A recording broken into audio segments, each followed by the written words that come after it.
The National Investor's motto is, you can get information anywhere, but here you get knowledge. And for well over 40 years now, Chris Temple has imparted that knowledge, an unparalleled, understandable, and useful take on the big picture of the markets and of our world. He has been out in front of what you see on the news every day on many themes. More, Chris has taken this macro knowledge and his unique analytical abilities to uncover unique investment opportunities. Often, he has guided his members to big winners in resources, biotech stocks, and more. His talents and connections often getting him into ground floor opportunities before they are discovered. Without further ado, here is Chris with today's topic. Welcome back, folks. I'm Chris Temple, editor and publisher of the National Investor, and joined once again by my good friend of a long time, Scott Melby, who is here the last time in his capacity as one of the experts in the world in the uranium and nuclear energy industry. If you didn't watch that video, it's on our channel. Make sure you do. And this discussion we're going to have specifically on the company he is the executive vice president of, and that is Uranium Energy Corporation. So Scott, thanks again for being on board. Well, it's great to be on your program, Chris, as ever, and exciting times. Well, before we get into this, folks, we're going to be talking specifically about Uranium Energy Corporation and a lot of its fundamentals. So here on the screen, I want to share with you their slide from their presentation on forward-looking statements, because Scott and or myself might make some that could be construed as such, and we don't want the regulators to get their nose out of joint. And further, because Uranium Energy Corporation has enlisted our help in helping to tell the story, I want to put our own slide on here because we have been compensated to do copywriting work and some public relations work for them, of which this video is a part. We have had UEC as a recommendation for quite a while, but this is something that we've done again just recently. So, Scott, before we get started with UEC, I want to introduce, and I'm going to actually put a slide up on the screen right now. A lot of people are familiar with the name Sprott. They're one of the big names, if not the biggest name in natural resource investing and money management. They did a report on you guys a while back introducing coverage in which they made the point, you and I have had this conversation separately when it comes to Cameco, which is a great company, no two ways about it. But when it comes to being a pure play uranium company now, you're it. UEC is it in their eyes, in my eyes, and in a lot of eyes, particularly here in North America. And I want to first congratulate you and Amir and your chairman, Spencer Abraham, and your whole brain trust here that we see on the screen for that. Now, in just a second, I want to go into the genesis of this. One of the famous sayings, I guess, from a lot of famous investors, we could quote John Templeton, the late Sir John Templeton. We can quote Warren Buffett. You buy high, you buy when things are low, you sell them when they're high. When there's blood in the street, you buy, etc. Amir Adnani particularly took the task to put this company together when nobody wanted anything to do with uranium, but he and you and others could see what was coming. So give us a little bit of the genesis of how UEC first got going and had this vision to build what today is the North American leading, I think, portfolio of uranium assets.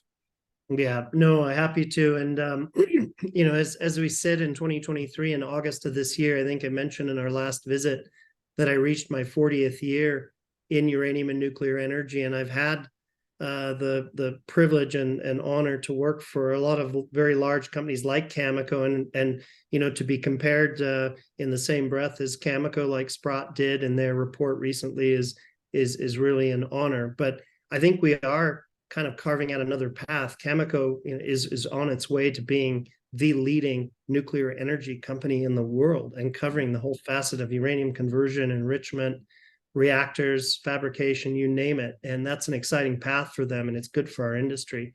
But we want to be focused on the front end of that industry and really concentrate our efforts on the uranium industry.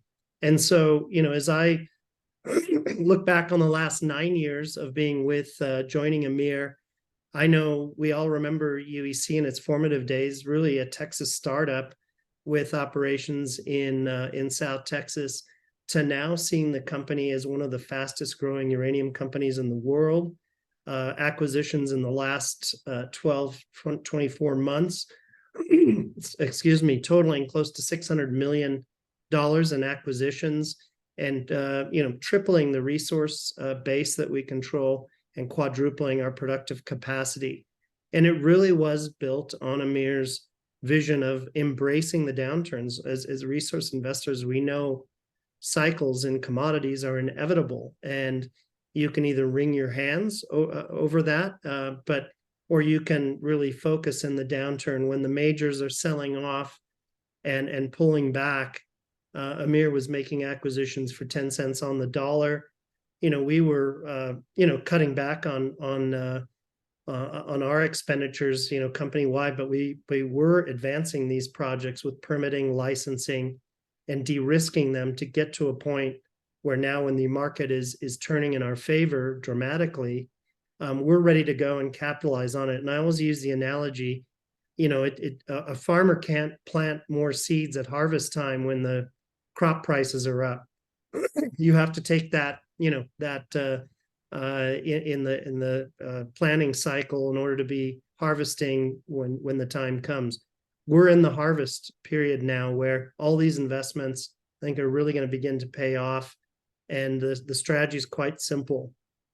Capitalize on our near-term production assets, restarting production in both Texas and Wyoming to be able to produce and sell into this cycle in an unhedged fashion, so capturing 100% of the market price increases. And then at the same time, advance our pipeline of projects in Saskatchewan and the Athabasca Basin, which is the world's richest uranium province in terms of high-grade deposits there. So the objective is to really go from being that Texas startup to being a mid to large cap uranium company producing anywhere from 5 to 10 million pounds a year in the coming years. So it's quite a big goal and objective, but we're quite pleased at how far we've come, and we're well on the way towards achieving that.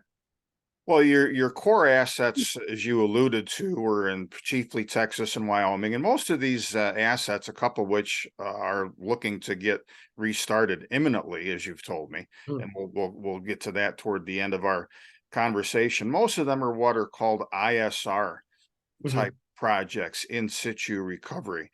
And for the novices out there in our audience who might be a little bit familiar with mining, where you use dynamite and blow up a bunch of rock and you crush it and you get the stuff out, it doesn't work that way. There's a lot easier and less of an environmental footprint, I think, for this. So explain how that works. Well, the ISR industry is really revolutionary. It's been revolutionary in terms of lowering the cost curve of uranium globally. 50% of uranium mined around the world comes from ISR methods. That's certainly the case in Kazakhstan. In the United States, we've gone through quite an adjustment. In the 1980s, when we led global production, we were mining these lower grade sandstone deposits by open pit and underground methods. And we just couldn't compete with the mines that were emerging in Saskatchewan, Canada. So the industry's really redefined itself to be one in the United States where it's mining the higher grade deposits of the conventional Colorado Plateau that have the vanadium and rare earth minerals benefits, but also the in situ mining in states like Texas and Wyoming, where the capital costs are quite low. Operating costs are all-in costs are in the first and second quartile globally, and the environmental impacts are minimal. We're a company that's embracing ESG, not fighting it, because we're good. We can tell a great ESG story. Our carbon footprint is quite small. And you're right, we're not digging big holes in the ground or leaving tailings. We're very selectively extracting uranium by injecting sodium bicarbonate, Perrier water, into a sandstone deposit, oxidizing the uranium, pumping it to the surface and in a solution, and extracting it by ion exchange. This is really our cost advantage and is certainly an environmental advantage. So it's no secret that UEC has focused on safe jurisdictions, good, strong mining jurisdictions, but also ISR mining. Now in Saskatchewan, it's conventional mining, but we're dealing with ore grades that are, in some cases 100 times the world average. So we like conventional mining. We just like higher grade up in the Athabasca Basin. Well, for sure. You alluded earlier that in the last 24 months, give or take, you've made several acquisitions. I want to take a lap through those. Mhm. One big one, of course, that I think in one fell swoop doubled your footprint as far as Yeah. projects and so forth was the UEX acquisition middle of last year. Yeah, so in order, I think we started with the Uranium One acquisition Oh, that was before. at the Okay. end of 2021, which did double our productive capacity and doubled our resources. It also kicked the Russians out of the Powder River Basin of Wyoming, which made us very popular amongst local communities, local and federal politicians. But for us, it was transformational because it gave us a second operating hub and spoke of operations, and actually our nearest term production center at Irigaray Christensen Ranch. But then we did follow up with the UEX acquisition and their extensive land holdings, exploration projects, and joint venture interests in projects like Millennium, Kigavik, Shea Creek, Wheeler River. So that was a big step for us. But then we really added to that critical mass by acquiring Rough Rider, the significant 50 million pound deposit at 4 or 5% ore grades. That was the subject of a bidding war between Cameco and Rio Tinto back in the day, where Rio Tinto Right. prevailed at a $600 million purchase price. We were a little more reasonable, about 140 million. So but we benefited not only from all the exploration and development done there. Rio Tinto added another 100 or so million in pre-development work and early stage licensing, permitting, and mine planning. So what we have now in Saskatchewan is a critical mass of projects in the Eastern Basin, Rough Rider, Christie Lake, Horseshoe Raven, that is in very close proximity to existing milling capacity, existing infrastructure, in the Eastern Basin, but we also have interests in and around our Shea Creek joint venture, along with Orano in that deposit.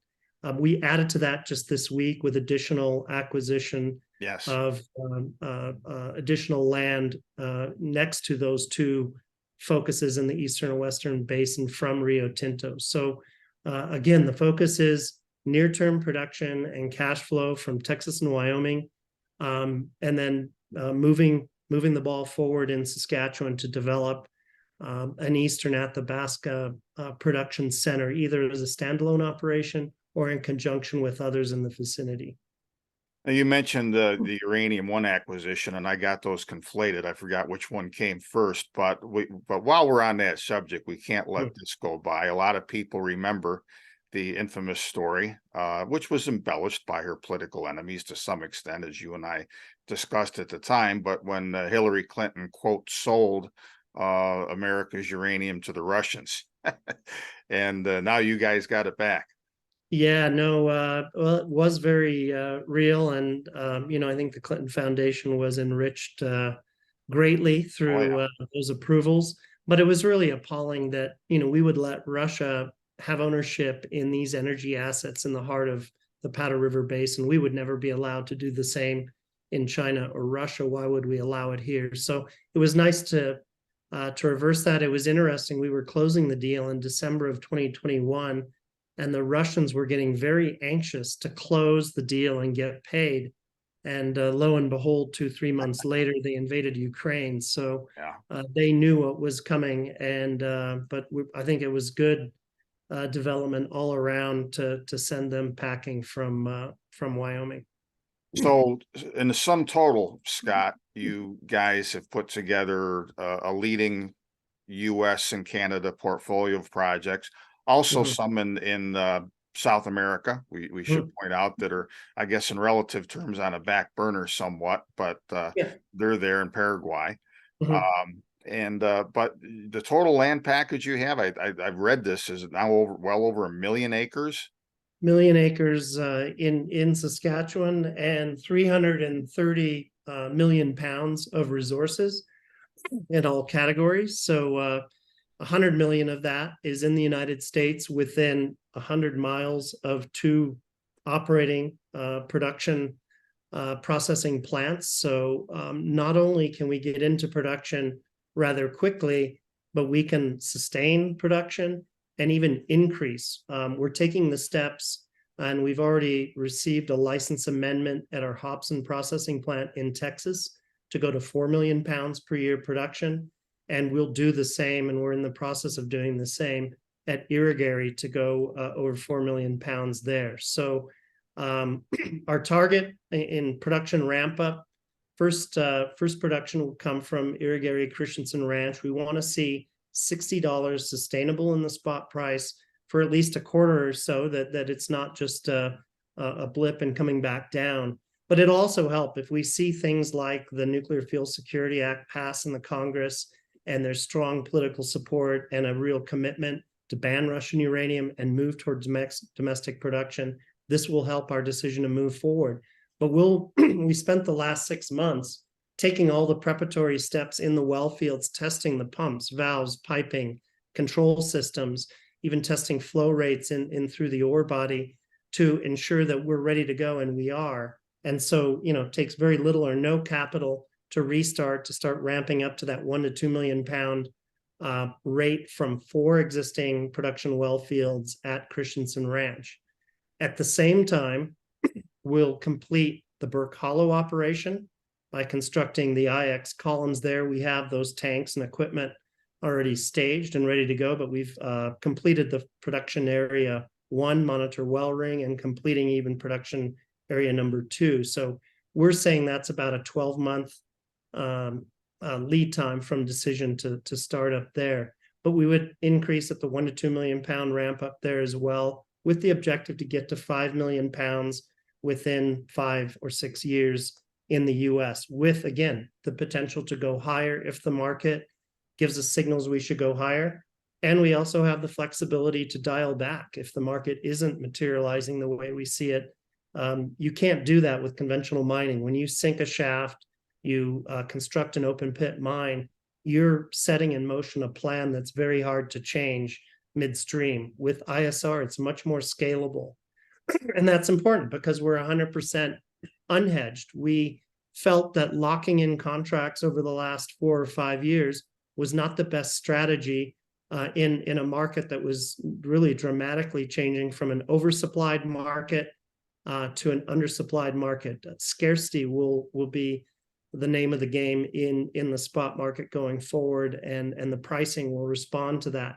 We agree, we shouldn't be producing primary production into an oversupplied market. So, that strategy maybe wouldn't have played 10 years ago, but where we're heading into right now, we want to have our production ready and uncommitted to be able to sell into the market. We want prices reflecting the next 5 years, not the last 5 years. And it's a very different approach. Cameco has a different approach, a 60-40 hedged approach, but they're much larger than us and they have big conventional mines. And so that strategy works for them and our strategy works for us. And I think we'll achieve, one of the highest average selling prices of any mining company in the industry as a result of that. So that's important for investors because you're not buying into a capped investment here where what you see is what you get. We'll get the full upside of the uranium market increases in the coming months and years. And we have additional pipeline of production increases and future production centers. We have 7 licensed permitted facilities in Texas and Wyoming. So when, we've moved on from Irigaray, well, Irigaray will be the processing plant, but Christensen Ranch will move to Reno Creek, 40 miles from Irigaray, that has 27 million pounds of fully permitted resources at a 2 million pound rate. We can then move to Moore Ranch and Ludeman, also in the Powder River Basin. So you see continuity and production pipeline into many, many years into the future. Texas, same thing. We have remaining production at Palangana. It's not a lot, but it's 1 million, 2 million pounds in the 4th production area at Palangana that will be recovered and at the same time as we're bringing forward new production at Burke Hollow. Neat. Before we wrap up, folks, just a reminder that you're going to learn a lot more about Uranium Energy Corporation in my upcoming special issue that's going to be focused strictly on nuclear power and the uranium renaissance and so forth. It's a follow-up to my New Fangs issue from earlier in this year, which a lot of you have seen, I'm sure. If you're not already on my mailing list and you want a copy of that, make sure that you contact me to get that. Be happy to send that to you. It'll be out around Labor Day, give or take a day or two.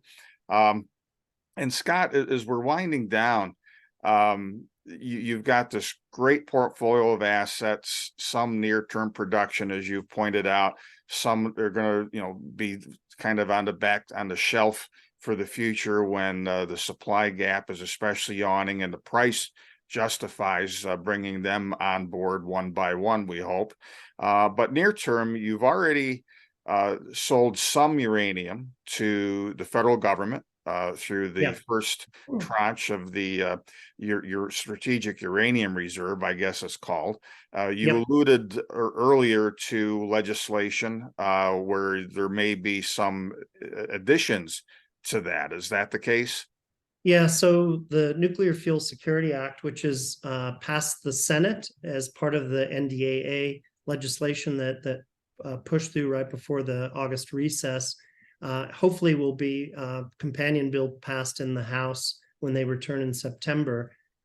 Strong bipartisan support. We expect it will be successful, but it would have the impact of expanding the strategic uranium reserve from not just a natural uranium reserve to an enriched uranium reserve containing, lots of domestic uranium.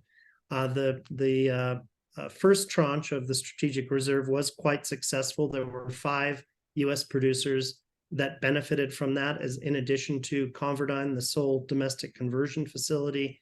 But in UEC's case, we sold 300,000 pounds at a $60 price, which was then a pretty significant premium over the spot price. But you've touched on something that's unique for a development pre-production company. We're not without revenues and generating profits. Over the last 18 to 24 months, we've sold uranium totaling $148 million in revenue, with profits of $42 million. You'll recall that we saw a real opportunity coming off the bottom of the cycle to buy uranium at $20, $30, $40 a pound, and sequester that away and put that on the balance sheet. And so I think to date we've made purchases of close to 3 million pounds and sold a portion of that. We still have some inventory at very low average cost in the low 40s. But we also have deliveries coming in between now and 2025 at prices which are a good $10, $15, $20 below the prevailing market. So this is a unique aspect for a pre-production company to have significant revenues and trading profits on those pounds.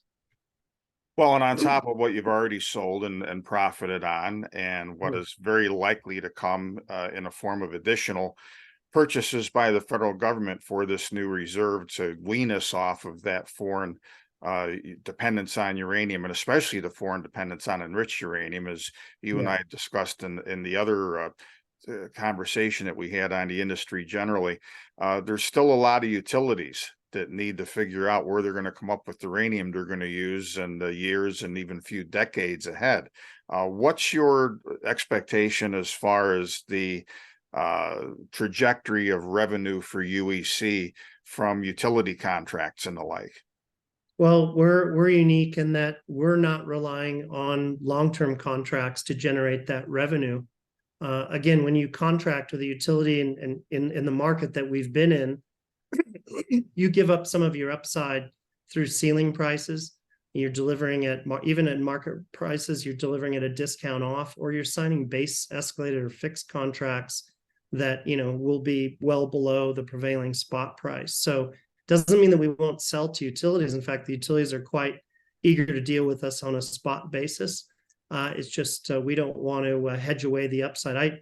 It's not my job to hedge utilities upside price risk. My job is to get investors and shareholders the highest price I possibly can for our production. So, utilities are active again, but I will say that a lot of the sort of existing first tier production, Cameco has been very successful at contracting much, if not most, of their near-term production and overcommitted, frankly, in the coming years, their available production.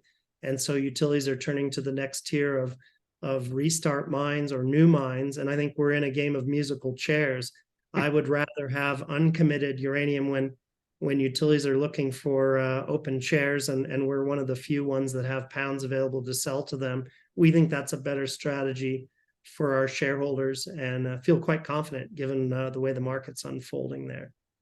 Well, that's a great point, Scott. And it's such it couldn't be more of a polar opposite from what there was for so many years with an oversupplied market, utilities trying to squeeze anybody that had uranium and buy it for nothing in that game of chicken that you and I have talked about before. And now it's come around to where you guys are in a catbird seat. And I'm happy to hear that clarification of that's how you plan to sell the utilities. And I'm sure shareholders and prospective shareholders are happy as well.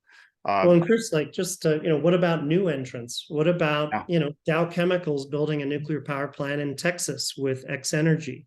NuScale's building a nuclear power plant, small modular reactor in Poland to power KGHM's copper mine and smelter in that country. What happens when they come to the uranium market and they're saying, "Hey, hello, we're here, we're ready to buy uranium," and much of the existing sort of tier one production is contracted? Then I think you get to, I'm predicting a situation that the lithium market very well, and you've seen big consumers like GM, Ford, and Chrysler come in and make equity investments in the raw material that they need for those electric vehicle batteries. I don't think it's out of line to think that, availability and security of supply will be the first and foremost consideration, and price will be secondary. If you've got a nuclear power plant, you need uranium. It can't run on coal. So demand is inelastic. I think you'll also have oil and gas companies, frankly, getting back into nuclear like they were in the 70s and early 80s. It's probably a better clean energy transition for them than, say, wind and solar, which really doesn't have many synergies with their oil and gas operations. I would argue ISR mines are a lot more like oil and gas well fields with collector houses. So again, I think we have to think about the uranium market in the context of the next 5 to 10 years is going to be very different than the depressed post-Fukushima oversupplied market that we've been kind of grinding our way through over recent years. Yeah, and you guys are in a catbird seat, like I said a bit ago. So, folks, for more information, again, make sure that if you're not on my list already, that you get on my distribution list to get my pending report on the uranium industry. There will be a profile of Uranium Energy Corporation in it, along with a few other of the companies that I've already previously recommended the National Investor. You don't want to be without that. And keep up with Uranium Energy Corporation as well. Here's their information on the screen. You get on their distribution list, follow them on social media and whatnot. Besides yours truly, of course, where from time to time I always have updates on UEC. Any other parting thoughts, Scott? No, I know there's a lot of uranium bull investors that have had to be very patient, had to persevere through some challenging markets. I'm really excited that the patience is gonna really pay off now with the market that we're kind of in the first inning of this bull market. And for new investors that are looking at uranium for the first time, I wouldn't wait much longer. I think the train is leaving the station, but it's very exciting, and I think you'll see very significant. One of the best resource investments that you can make in the world today is uranium. So very excited for what that means for your network. I couldn't agree more. And thanks again, Scott, for giving us this overview of UEC and for our prior one on the industry generally. And I'll second that notion once more that there is not a single better supply demand story in commodities anywhere than what there is with uranium. And I think UEC is going to benefit way beyond what we've already seen in just the last couple of years. So thanks again, Scott. My best to Amir and everybody else at the company. And I look forward to seeing you before too long when the conference season fires up again. Absolutely. Thanks, Chris. My pleasure. Take care.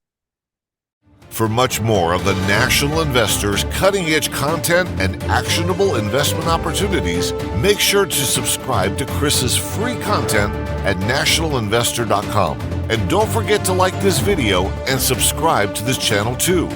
Thanks for tuning in, and we'll see you next time.